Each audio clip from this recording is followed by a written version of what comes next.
back if we're doing it right here. Josh, my co-host, as always, as you can see, sitting down to talk about a lot of things going on around the NHL. Of course, COVID dominating the conversation right now.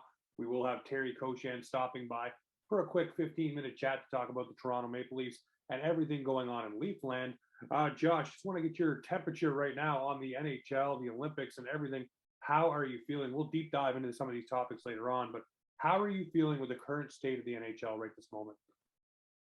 I mean, I'm not watching hockey tonight, so I don't know. It's Kaprizov versus Robertson, Dallas versus the Wild. Woo!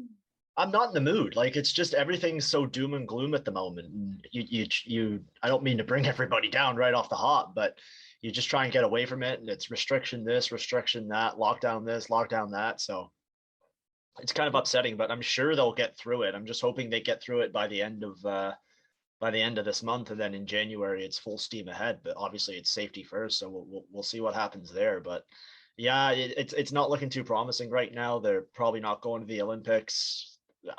What happens after that? Do we see the return of the Canadian division? Do we I don't know what's going to happen here.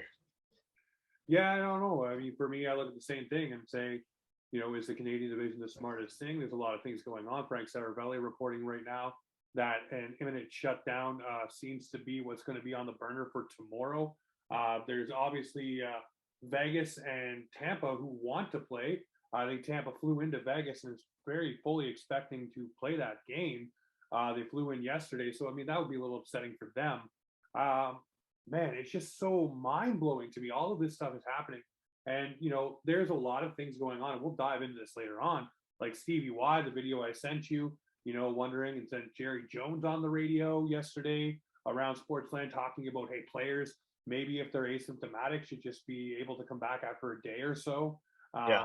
And a lot of people are going that way now and leaning that way. And it's mind-blowing to me that, everybody seems to start to think now that this is not a serious thing again. And to me, you need to take it as seriously as you can, because you don't know what the overall impact could be to any one individual. It's okay to say that you're fine. It's okay to say that Jack Campbell's fine or Austin Matthews. But what about Travis Hamonic? What about someone in their family that gets this and has an underlying condition or an autoimmune disease or something they don't even know that they have, and then all of a sudden they contract COVID and they're no longer here with us? Those are the problems that you face here with taking on this COVID issue and just saying, hey, you know what, screw it, we're going to play through it. And I know a lot of people want to do that, but I mean, let me just check for a second here. I don't know about you, but there's a lot of families across this situation. This one gets me a little mad, that have put a family member in a pine box and said goodbye, or didn't even get the chance to say goodbye. And everybody's saying, oh, it's just a cold, it's a bad flu. I don't know, man. I look at it like this, and I mean, I don't want to lose the season, but there's certain things that you can do. There's stopgaps. There's different ways that you can handle this. I mean, you already have scheduled dates for each team playing different teams coming across the border from the States. Maybe you bring back that Canadian division. And may I add, very, very, very few games were interrupted on the Canadian side of things last year. I don't know. I think it was maximum 10. Well, there was quite a few because Vancouver lost about 3-4 weeks. But Vancouver was the outlier. And I'm not saying that in an easygoing, push it aside way, but they were the outlier in that situation. They were the one that was very hard hit. But you look at Edmonton, Toronto, Montreal, Calgary, Winnipeg, all those different teams, it wasn't huge what happened to them throughout the season last year. And I'm thinking, well, maybe you bring back that Canadian division and you jam pack those dates together and you have them play, so that way you get the season in. Because I don't think you're going to be able to go back and forth across the border. It doesn't look like Canadian government's going to step up and say, hey, these vaccinated athletes are going to be allowed to travel asymptomatic back and forth. That isn't going to fly. I don't think that's the right decision either. I really don't. If you have this thing, we don't know a ton about this this virus. It's evolving daily. Like you see updates every morning. I wake up and throw on our local news channel, and there's just new updates every day. Oh, it does this, it does that. Is all of it true? We don't know. Like, none of us here are scientists. I can talk about hockey all day, but you ask me to talk about health and medicine, the podcast would suck. So that's why we're here talking about hockey and not another COVID-19 different variants and the Omicron or Decepticon or whatever the hell it's called. So yeah, like we do that. And just to touch back on what you were saying about people taking it lightly, I witnessed it firsthand. My wife had COVID. She had it we were locked down for 2 weeks and it hit her hard.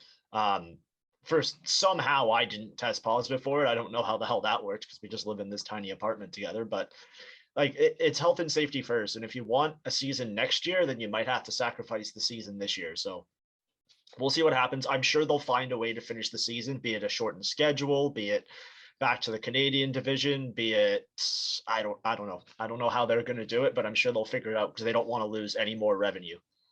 No, they definitely don't want to lose any more revenue. And obviously, you want to get the season done, guys. And that's the biggest thing here for everyone is you want this season to be complete. You want to be able to take on the playoffs and award the cup and do all the things, do the All-Star game, all that stuff.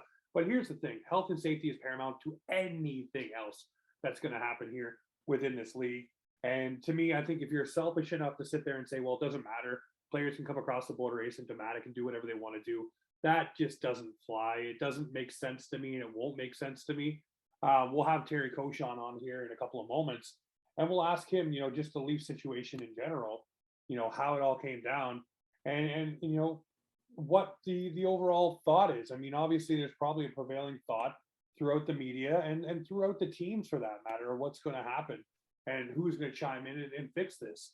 But guys like Stevie Y, I appreciate him as a player, appreciate him as a GM. He's a mastermind, absolute mastermind. But the problem here is, Josh, you start looking at these problems and saying, hey, like you just said, we're not doctors. We're all not doctors. We have to rely on the medical professionals to put everybody in the right spot, to keep everyone safe and to do the right things.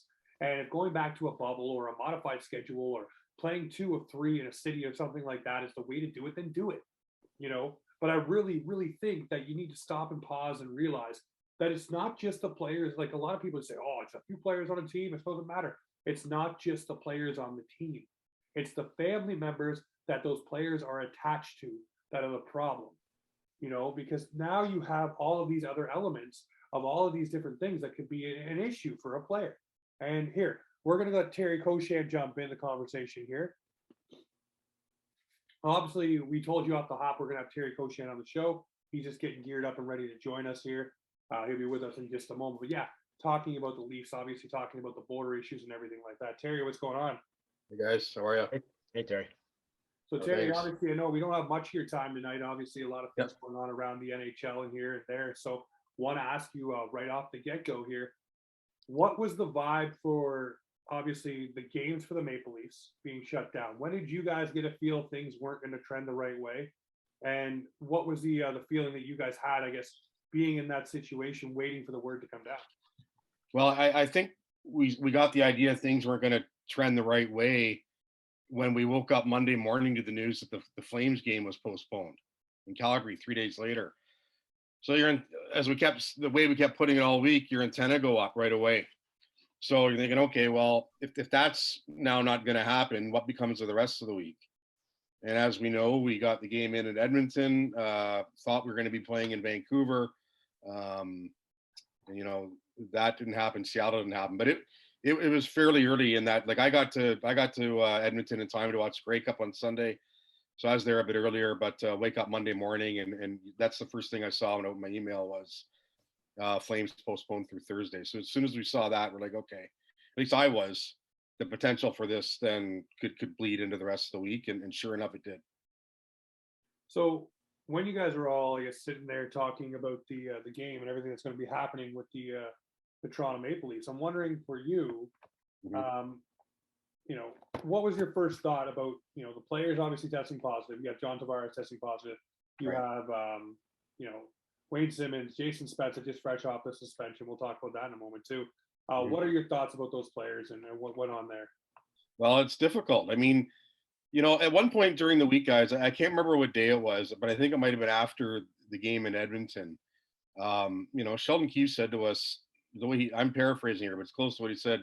Frankly, I'm just concerned about getting home to my family and being there for Christmas. Yeah.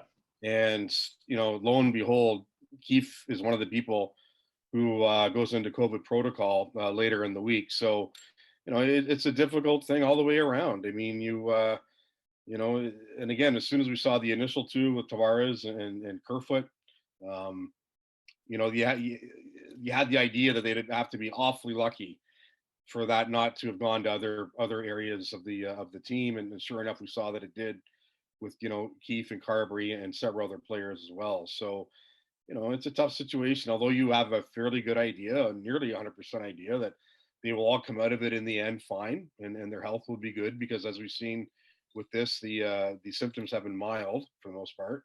You still feel for them. Keith hit the nail on the head.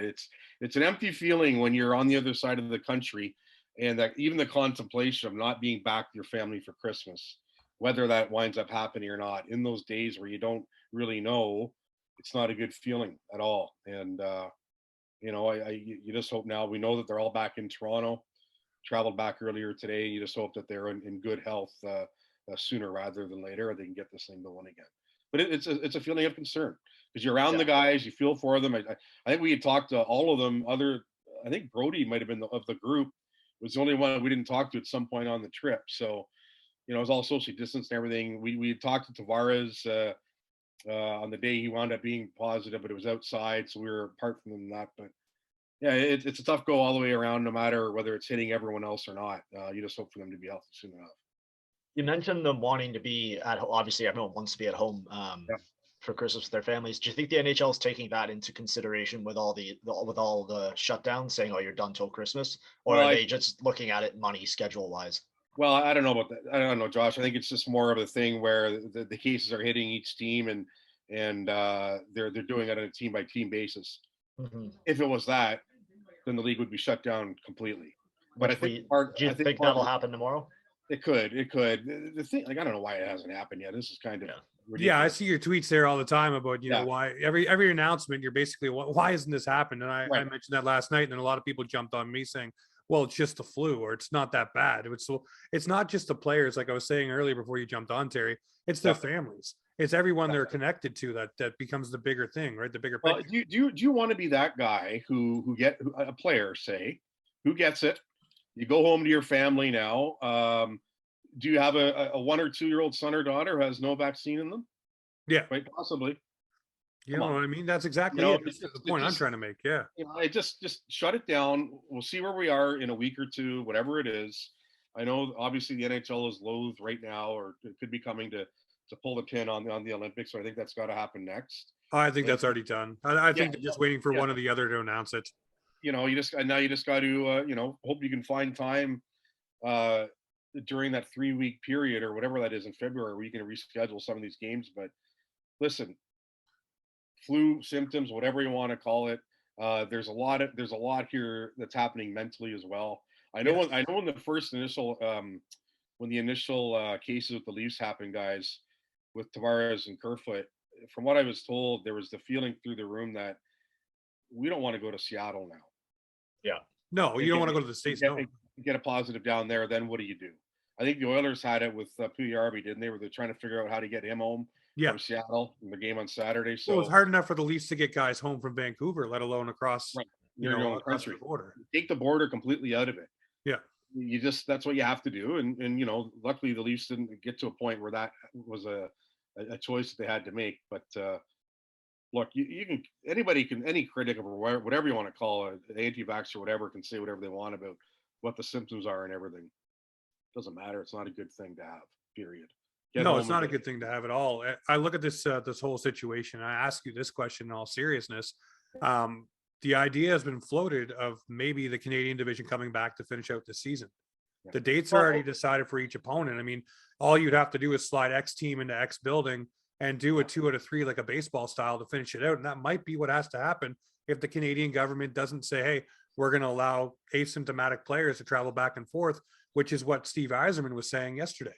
Yeah, well, I think we're awfully early in this too. And let's see how this variant runs its course, right? I mean, what are we talking? We're on December 20th, guys. I think the NHL would swallow awfully hard before going to a Canadian division when they know that, by February, March, April, things could look a lot different. Maybe the idea now is, like the Leafs say, the week of the New Year, you've got Ottawa here on this is right now, Ottawa here on the 1st, Edmonton's here on the 5th. I think Montreal, they're at Montreal on the 6th. I think I got those dates right. So 3 of their first 4 games of the new year against Canadian teams. Play those as scheduled. Whether you play that Monday game, I can't remember who it's against, the Monday game at home. I don't know if it's Columbus or who it is, but play those games as scheduled and go from there, and then see what happens with the federal government, whether exemptions come for pro teams or not. But I think it's a little early to your question, Jamie, about going to the All Canadian division again. I don't think they're ready to get anywhere close to that decision yet. Is there anything that you're hearing right now, obviously with the Toronto Maple Leafs having players that are in the COVID situation, about the bubble, like taxi squad, certain thing that happened last year? A lot of teams are crying for that right now, especially Doug Armstrong down in St. Louis, really pushing hard for that. I think personally it should come back. It would allow teams more flexibility to be able to do things. And this season seems to be more prevalent with obviously the Omicron variant dominating things. Teams would need to have those players readily available. And I think the taxi squad should be there. And I'm wondering if that's part of the discussions, but like you just shook your head, you don't know. Well, I don't know if it is or not, but it probably should be. Because one thing you're looking at now too, guys, another thing Keith said that I think we should look at too, like people talking about, oh, don't postpone games, don't do this, don't do that. Again, earlier in the week, Keith was saying, not only is this causing postponement of games, but teams are losing players, so your competitive element is starting to go out the window. Yep. Again, I'm paraphrasing, but we look at who Colorado didn't have for that one game, they ended up losing. I mean, with the night that Makar, I think Makar was among the players out. Had the Leafs played, had that game against the Canucks where we got ahead, you don't have your captain, you don't have Spezza coming back from suspension early.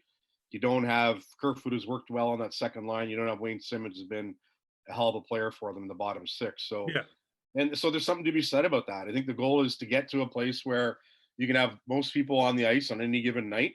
And you're right. If it has to come back to a thing like, they'll have to work this out, the PA and the NHL, but I think you'd have to go there to have those players at the ready so that, even if you are a taxi squad, whatever you want to call it, keep them busy somehow, but to have them at the ready to step into the lineup at any given notice. But again, you don't want to get to a point where you're using 6-7 people, because that again, that's not your NHL team. No, definitely isn't. Yeah. And as far as Leafs go, like right now, one of the other reasons why I'm assuming things just got shut down is that, the Marlies in isolation for 10 days. Yep. Yeah. What if the Leafs wake up, go back to practice Tuesday or whatever, the cross-border thing took it out of it, but suddenly you're not able to go to the Marlies at all for anybody because they're all isolating, and 10 of them are positive. So that's just not an option for them at all. So you had to, everything that the Leafs have done in the past 24, 36 hours makes complete sense. And I know that they were probably guided in those decisions as well. But yeah, the taxi squad, they're gonna have to look hard at that. Yeah, they have to. Do you think they'll look at LTIR as well? Because, for example, Marner's on there now, so 10 games, 24 days. Right. Well, it's going to be 24 days, but he'll probably only be at 7 or 8 games by the time that reaches, or is that just a suck it up situation? Well, the preference would be that those games would still count. Yeah. Because you're right, it's the 24-day factor is big on that, right? Mm-hmm. Like I never thought, I just had the impression that Marner wasn't going to, the earliest he was probably going to, had everything been normal, the earliest he was going to come back anyway. Our thinking was the January 1st game. Yeah. Maybe the 29th against Pittsburgh. I know that goes a little bit past the 10 and 24 when we put on LTIR retroactively. But I would think that, there's some leeway. I would hope that there's some leeway there. Because obviously it's not just Mitch Marner in that type of situation. There are teams across the league that have players in that spot. So you would think that they go that way. But again, I'm sure it's something that it's being discussed behind closed doors right now.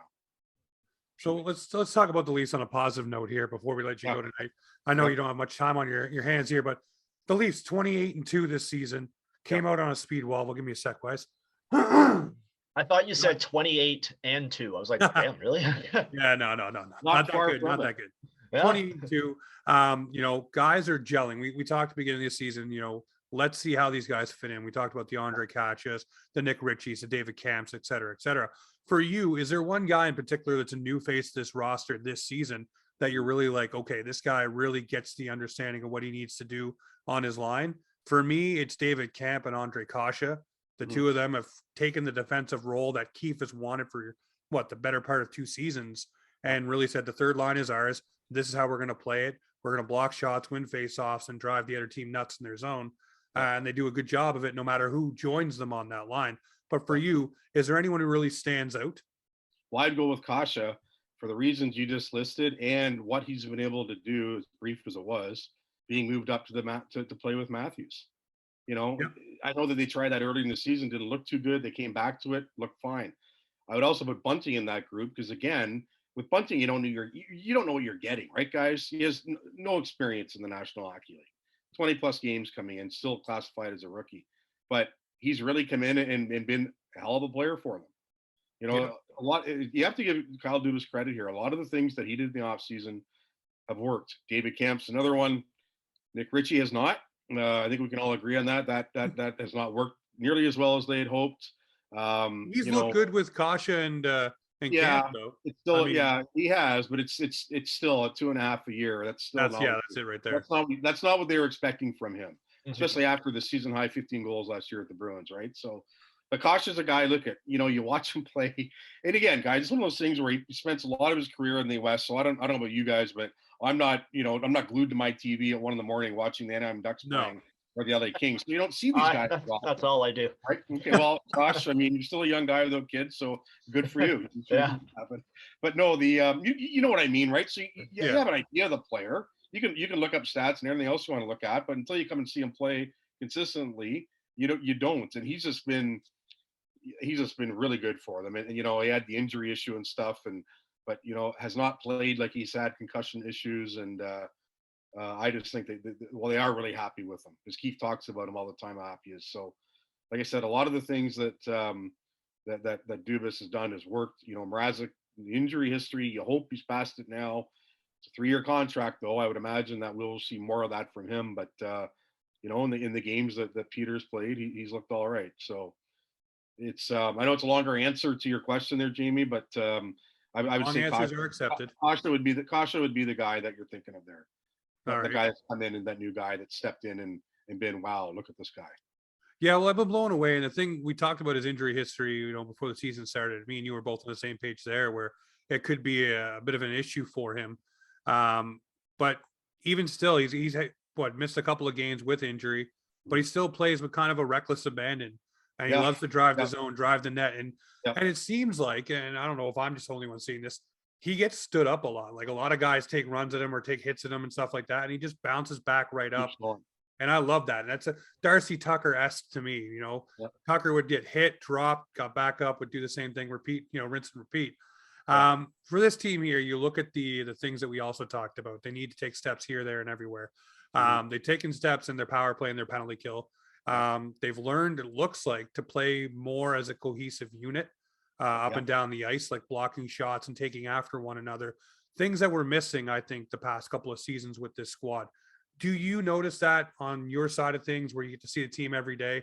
And, what is a takeaway that maybe we're not seeing that you guys are? Well, I just think there's a real tightness off the ice. You do see that a lot. And, again, I keep referring to what some of the guys were saying this past week out west, but Simmons had talked about how, this is before there are any positives, how tight the team is and how they're really, they were following tighter protocols, I think, before the NHL brought them in. So, and if I'm not mistaken, the Leafs were either the last or one of the last teams to get hit by this thing. Yeah. Like when you're going back to day one, right? I mean, I think that the day before the Leafs got the first test, there are already 17 teams impacted this season with it. So it's just a cohesive group. Do they hang out as 20 off the ice? No, but I think they genuinely do like each other. I mean, even a small example, you could getting into the rink last week in Edmonton. It was on last Monday into Rogers Place. A bunch. I was trying to figure out how to get in. Security guard wasn't there, so a bunch of Leafs came in because they could just come over from their hotel. Who was it? It was Tavares, Spezza, Steves, Muzzin. There was a couple others, but just the interactions, you could tell, like, kind of not be able to get in, and it was just the way they were with each other. It's a group that likes each other. Whether anything I've got like Steve's has just been thrown into this, right? Yeah, so I think that's key. And you saw that on the ice through November. Now, did they hit a blip coming out of November? Yes, they did. But the tough thing for the Leafs now is, they win 3 out of 4 going into all this. And Keith didn't like some of those wins at home. against Columbus and Chicago, but I thought they were better in Edmonton. I mean, anytime you keep you know who off the score sheet for most of the night, you're doing good things. So you hope that they can pick it up, and specifically a guy like Matthews can pick it up once they get going again. But who knows when that's going to be? The thing about when they come back, you're not going to expect the team to go play that night. They're going to have to practice a bit. So, we'll see where they go and when they're playing again. I wouldn't be surprised if it's January 1st against Ottawa. I could be wrong on that. But at least we got the World Juniors. Yeah, they're going to need a runway, guys. They're going to need a runway. So, but no, sure. overall, you have to like what you've seen. I think you said 20 wins, 8-2. What they start 2-4-1, something like that. So what are they 18-4-1 in their past 23 then? Yep, that's absolutely insane. If you're nitpicking with that, I say go and enjoy a rum and eggnog.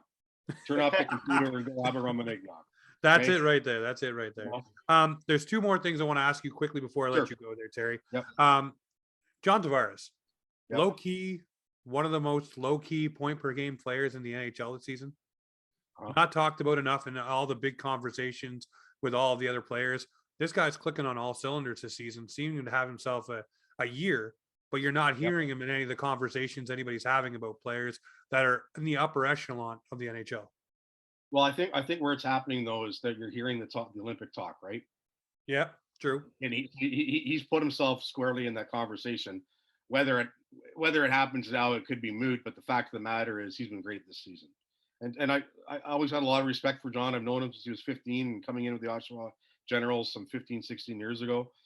But to see him come back and do these things now, guys, after what he went through and the injury and all summer, the rehabilitation and recovery, there's never a guarantee. We all know this when you're coming back from a concussion. Yep. No idea what it's gonna look like. John Tavares, I'd argue, is playing his best hockey he has for the Maple Leafs since he signed 3 years ago. Oh, 100%. All right, that's what I mean. It just seems low key. Like, I know the Olympic conversation's there, but you look at all the broadcasts and stuff like that. Nobody's beating down the door to talk about John Tavares and what he's doing this season. The other thing I have, and Josh, feel free to chime in if you have anything too. Ilya Mikheyev coming back to this lineup. Obviously, there's a lot of players that will be coming in and out of this lineup throughout the season. Is Mikheyev a trade chip the Maple Leafs now can dangle, where he did want to leave? It doesn't look like he's going to go up the lineup. Or is he a guy that you keep? To me, he's a guy that you keep, especially for penalty kill reasons and other things. I know he wants a bigger offensive role. I say go out and earn it, young man. Go ahead and do it. But a lot of people seem to think, hey, if we're going to make a trade, Mikheyev would be the one to dangle. What did Sheldon Keefe say when he was coming back? We're thin on the PK. We need him. He's not. If he gets traded, I'll be stunned. Doesn't matter what his contract status is. What happened last summer? The fact of the matter is, Sheldon Keefe likes this player. Kyle Dubas likes this player. Okay, they need him. He's a guy that you can put up line A, line D, wherever you put him in the lineup, and he's gonna. You know what you're gonna get every night with Ilya Mikheyev when he's healthy. Again, a guy who it's unfortunate he just comes back. They go on pause now. So he's going to have to, that runway is going to be a little bit longer for him once they resume playing. But I don't see a trade happening. I really don't. I just don't. He's just too valuable to them. I mean, the plan was, guys, as we know, coming out of camp, give him more opportunity. Give him, like Jamie, you're talking about, go prove it now. Then the poor guy breaks his thumb in the last preseason game, which is meaningless against Ottawa, and 2 months just go down the drain. So, he's going to get every opportunity to quote unquote reprove that. Listen, I can't remember when the trade deadline is, and I have it in front of me. It's the end of February, whatever it is. Oh, I think that's going to be moved anyways. Yeah. So my point is, though, if he's not a Leaf after that, he's in dealt somewhere, I would be awfully surprised, because that's not the indication we're getting at all from the Leafs themselves. No, fair enough. Go ahead, Jeff or Josh. Sorry. Oh no, I was just agreeing. All right. Well, Terry. You're very gracious with the time. Obviously, we said 15 minutes. We've gone over that. I appreciate you coming on. Would like to get you back on when the season resumes. The holidays are done. Just to see where everybody's at in the headspace and stuff like that. For us over here at Offside Buddy, I want to say happy holidays. Stay safe. Stay positive. Test negative. All that fun stuff. And we enjoy your coverage, man. We look forward to having you back on. Great to talk to you guys. And again, happy holidays to you both. And hope you get what you want. So too. You got it. I really want a PS5. Okay. All right, Terry. We'll talk to you later on. All right. Thanks, guys. Take care. See ya. All right, so there we have it, ladies and gentlemen. As promised, that was Terry Koshan. So we're going to flip the script here. We did the Leafs first. We usually were going to do them last. So we're going to jump into this, the rest of the episode. So let's jump into some topics here, Mr. Josh. One that came out and we didn't really get to talk about, when it broke. Obviously, podcast things are not good. Sometimes you got to make sure you get the dates right. So here on a Monday evening, we're going to talk about Paul Maurice leaving the Winnipeg Jets after 8 seasons. He's absolutely done with the team. But the way that he went out is pretty admirable. He went out and he made sure that no one on that team felt they were thrown under the bus. He said the players didn't quit on him. The team didn't quit on him. Management didn't quit on him. Ownership didn't quit on him. This was just a decision he came to himself that he came to in the summer. He talked with Mark Chipman. He talked with Kevin Cheveldayoff, and they all agreed to try this season, to push it forward. But he used the best analogy. He said, when you become a coach and you became the coach here, you're pushing a boulder up the hill. And you can only get that boulder so far. And now someone else needs to come in and push that boulder over the top and be a new voice in these guys' ears. It's going to be Mr. Lowry to do that. But for me, I'm looking at Paul Maurice and saying, Paul, man, you've done so much for Winnipeg. You've done so much in that city. You've gotten the team, further than a lot of people thought Winnipeg would go. Got players to want to come and play there. Got players to want to buy into that system and be a part of things. Yes, there were a couple of guys to mix throughout. You look at some of maybe the defensemen like Trouba. You got Patrick Laine maybe not wanting to be there. Dustin Byfuglien not coming back, but Big Buff had his own reasons for not wanting to be there. Still got a huge pop when they showed the Wheeler video, by the way. But you look at this and you say, Paul Maurice, what is next for Paul Maurice? I'll get your thoughts on Winnipeg first, and we'll talk about maybe what is next in line for Paul Maurice. And obviously, we know this coach is probably burnt out. COVID's taken it out of everybody. If somebody tells you to your face that they're not bothered by COVID, that their day-to-day is still the same, they're absolutely lying. And when a guy like Paul Maurice, who has one of the most coveted coaching jobs in the world for hockey, comes out and tells you he came to the rink last year and just didn't want to be there, didn't have the passion, the fire wasn't burning. That tells you all you need to know. But I want to know first, before we jump into what's next for him, how do you feel about his time, with Winnipeg and how he ended it on his own terms? I've always liked Paul Maurice as a coach. I thought he was a very gracious guy with his time and answers and insight. There was a book I read, I forget what it was called, but they pretty much take you behind the bench of not every, but most coaches who have been successful, and Paul Maurice was one of them. And it was only a couple chapters on him, but it was really insightful to see the way he approaches the game and everything. But no, Paul Maurice, like, his time here wasn't the best, but he was just such a good guy. Like, that's the one thing I would take from Paul Maurice. He's a good coach, but he's an even better guy. I always thought he was a good character, like whether it be blowing up on the bench for no reason, or his sarcastic answers in press conferences, or his success on the ice with various different teams. I know he coached in AHL for a little bit too. I mean, and he's very successful. I think he's 6th all time in NHL coaching wins, and he's only 54, which is just a mind-blowing stat when you look at some of the other names on there. So I mean, I hope everything's okay with him. Like you said, I'm sure he's just burnt out, and I'm glad he was able to end it on his own terms, and he did it with class and respect, which is just 2 words that you would use to describe Paul Maurice. So the Winnipeg Jets, I mean, are they the Jets without Paul Maurice? I guess we're going to find out, but Paul Maurice is still going to be Paul Maurice without the Winnipeg Jets. So I'm sure we'll see him again soon, but he's going to take the time to get right, be happy when he comes back, and I hope everything's good for him in the future. I definitely do too. And listen, there's a lot of links right now.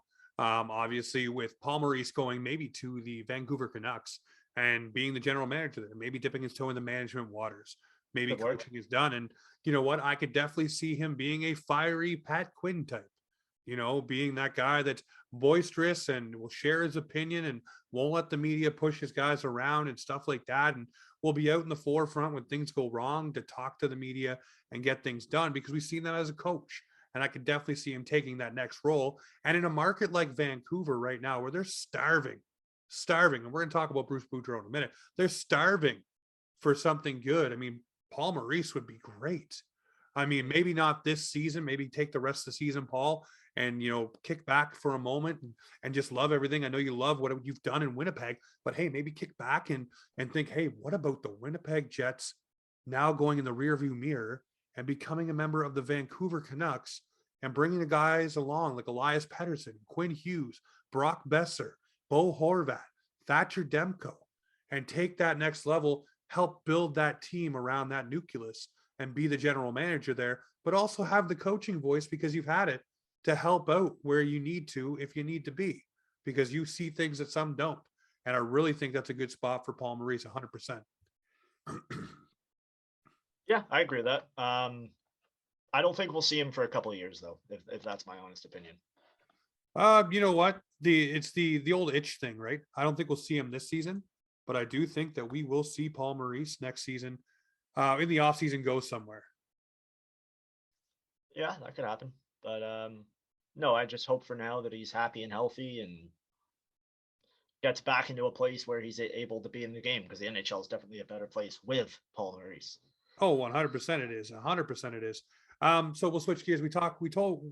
Let's speak proper here on a Monday night. We said we would talk about Bruce Boudreau and the Vancouver Canucks. Obviously coming in 6-0. I made the video on the weekend. I was so excited. Well, Boudreau 6-0. It's got to go. Bruce, there it is, the whole 9 yards.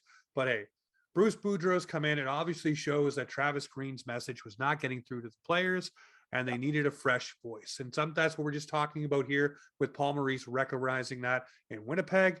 Now it's the same thing going on in Vancouver, where they removed the voice and the fresh voice is now there, and the team is responding. Also, it doesn't hurt that Gabby is a offensive first coach. Yeah, that Vancouver Canucks team has been fun to watch. A little bit of me is questioning how they were able to turn it around so quickly. Maybe it might be that new coaching bump that you see a lot of these teams get. And if it is, sometimes that bump is all you need. Get a little bit of confidence in your legs and then you get rolling. We know when Keefe came in for the Leafs, we saw that. A couple other teams have seen it as well. Maybe Travis Green did lose the room and he just wasn't utilizing his players right. And that Vancouver Canucks roster, that's made up of all guys who it's, let's shoot the puck into the net and we're going to be successful. Because that's what it is. I mean, you can probably say that for most hockey teams, but this Vancouver Canucks team, the way they're constructed, that's what they need to do, is be offensive minded. And they're doing a fantastic job at doing that. And I feel happy for the Vancouver fans as much as I'm 100%. not their biggest fan, but on them a little bit. Yeah. But yeah, no, good for them. And Bruce Boudreau, what a beauty to have back in the league. Oh, 100%. Well, the league's better with Gabby in it, man. We said that before. So let's keep going around the thing. John Tortrella speaking his truth about the Zegras goal and, talking, not off the hip, but just the way he is and the way he feels. And I'm wondering if it's a truth worth listening to, because to me, it's great for a soundbite, but it's not great for the game. I don't care what Torts is saying about the game. Hey, this stuff isn't good for the game. No, it really is. It really is good for the game. It really is good for the next evolution, the next step up. Things that Crosby was doing when he first came in, or Malkin, or Ovechkin, you name it, Matthews, Marner, it doesn't matter. Every player that comes in adds a new wrinkle to the game. And people say, oh, well, that's a problem. Oh, well, that's an issue. Oh, that's not the way we play. That's not the way we do things. That's not how we operate. Well, guess what? Now it's the regular operating memorandum. So now you look at this thing and you say, okay, these guys doing these cool tricks, that's going to be the new way the NHL goes, man. That's just the way it's going to go. And if you're going to sit there in your old man chair screaming, get off my lawn, because these guys are on your ice doing fun things that you don't like, well, maybe the game's passed you by. And maybe that's why you lost the Columbus Blue Jackets room, because you wouldn't let the offensive guys, line A, do the things that he wants to do. I'm just saying. Try to make the Sedins checking forwards. That doesn't sound very smart either, to be honest with you. Yeah, that's not the best idea. But man, I just block John Tortorella. I block most people with that view of hockey out, because they say, oh, it doesn't grow the game and blah blah blah blah blah. Like, shut up, John. Like, there's more people trying those moves now and having fun with that. I'm trying it at work. If I'm skating around in kinder hockey, and sure, the kid's only 3, 4, 5 years old, but they love it when I go behind the net, scoop the puck up, and just throw it over. They can't hit it in. They just try and whack it out of the air or headbutt it, but they love it. That's exactly it right there. Simple 100%. stuff like that. You know, and they're coming on, oh, can we do they call it the Scoopy move. Can we do the Scoopy move? Yeah, sure, whatever. Right? Yeah, So, no, I know. Listen, John Tortorella, hey, great soundbite, like I said, but hey, maybe your sound bites are best reserved for a highlight reel and not a highlight show. So mhm. we'll see what happens beyond that. But hey, look, I want to say the Montreal Canadiens, okay? We're Leafs fans.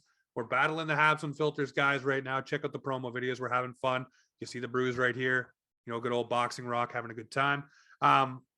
They got 3 women on the list for their GM search. I think that's amazing. Same thing goes for Vancouver as well. Jennifer Botterill is on the list there as well. I would really like to see one of these teams not just dip their toe in the water, not just do a token interview or anything like that. I want to see one of these teams hire one of these people and put them in the position of power, because that's going to grow the game. You talk about growing the game, that's going to grow the game. On the weekend, we had the Kipling showcase there in Toronto, and I flipped it on, and we're sitting in the basement, we're just doing some things, and my daughter heard Willowby's name, and her name's Willow. She's only 3, but she locked onto that TV and would not stop watching for the life of her. So just imagine having one of the most prominent teams in the NHL, the Montreal Canadiens, with a female voice as the GM. How Yeah. cool would that be? And how much more would that generate young girls like mine to be glued to the TV to listen to everything she has to say about building a hockey team, and also realizing, hey, there is a place for me in this sport that I can go to the next level and be a part of the NHL. If I can't play in it, at least I can help shape the teams that do. That is huge, absolutely huge. And my other daughter, who's 9, they're showing the coaches on the bench. She's like, that's a girl coach, girls coach, because she's so used to watching the guys game so much that she doesn't realize that yes, they do coach. Yes, they are skilled coaches. Yes, they're littered throughout, but they just don't get shown enough. So for them to do this, I really hope it's not just we're adding names to the list because we're in such a shit backlog of things that Yeah. we've done wrong that we want to make it look good. I don't want it to be a PR stunt. I want it to be the real freaking deal. Yeah, so I really hope one of them get the job. Yeah, and you know what? Follow through with it. Do it. Yes. Let's see it. You've put it out there. Put your money where your mouth is. No, 100%. You definitely should. You definitely should. The Kyle Beach settlement happened. We're not going to know any details about it. Obviously, both parties signed off on the sides of it. I'm just hoping, for me, there's no amount of money in the world that is going to make Kyle Beach whole ever. Doesn't matter. You can give him $1 bajillion. It's not going to make him whole. It's not going to give him that time back. It's not going to give him, every ounce of everything he's had to deal with back. I just hope the amount of money that was agreed upon is good for him, good for his family, leaves him feeling in a better place. But I really hope the NHL and other organizations reach out to him and use his experiences to help others, to build on things, to grow that situation of awareness into something bigger, because I think that's the bigger takeaway here. It's great that Kyle Beach got a settlement, and I'm hoping that gives him some kind of closure, because the acknowledgement is there that there was wrongdoing. But I don't know, man. It breaks my heart for him, because no matter what you do for him, it's never going to be enough for Kyle Beach. I agree with that.